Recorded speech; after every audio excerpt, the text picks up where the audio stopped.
wabarakatuh. Perkenalkan, nama saya Salman Al-Faizin. Saya mahasiswa dari Universitas Islam Negeri Raden Patah Palembang dari Fakultas Ilmu Tarbiyah dan Keguruan, Program Studi Pendidikan Agama Islam dengan NIM 240410700247. Baiklah, di sini saya akan membahas fenomena yang sering terjadi di kalangan muda, yaitu penggunaan istilah asing dalam kehidupan sehari-hari. Istilah seperti guys, unboxing, atau on the way sudah menjadi bagian dari keseharian kita, terutama di media sosial. Tapi, apakah ini baik untuk bahasa Indonesia? Yuk kita bahas lebih lanjut.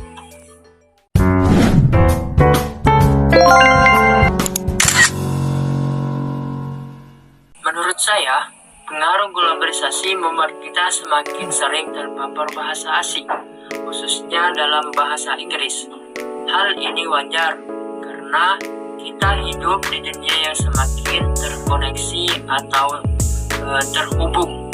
Namun, jika terlalu sering digunakan tanpa kontrol atau kendali, kita bisa kehilangan rasa bangga terhadap bahasa Indonesia.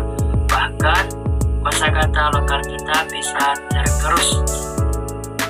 Nah, kemudian, apa sih dampak penggunaan istilah asing? Ada dua dampak utama dari fenomena ini. Yang pertama yaitu melemahnya penggunaan bahasa Indonesia di kalangan muda. Sebagai contoh, kata sedang dalam perjalanan ini lebih sering diganti dengan kata on the way. Yang kedua, ini juga bisa memengaruhi identitas budaya kita. Bahasa adalah cerminan budaya, dan jika tidak kita rawat, kita bisa kehilangan jati diri sebagai bangsa. Hal ini selaras dengan teorinya Saffirward, di mana Saffirward mengatakan bahwa bahasa mempengaruhi cara berpikir seseorang.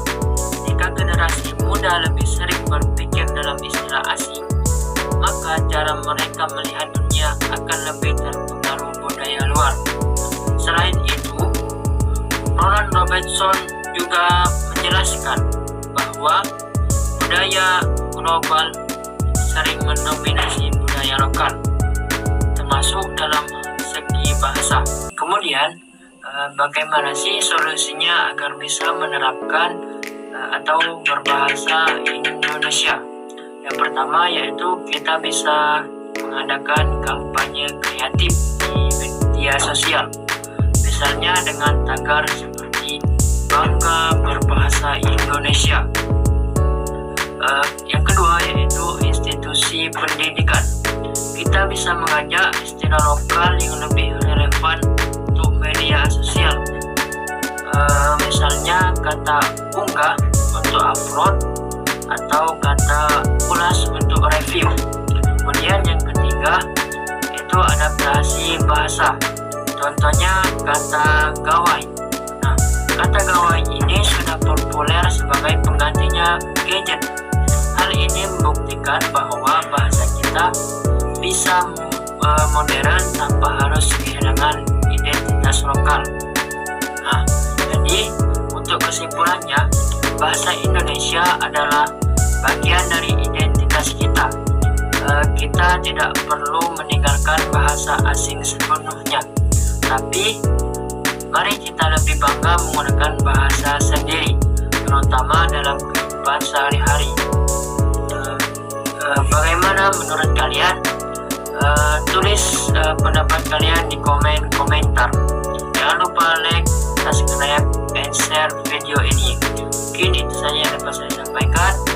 Kalau ada kata yang salah, saya mohon maaf kepada Allah Subhanahu wa ta'ala. Wassalamualaikum warahmatullahi wabarakatuh.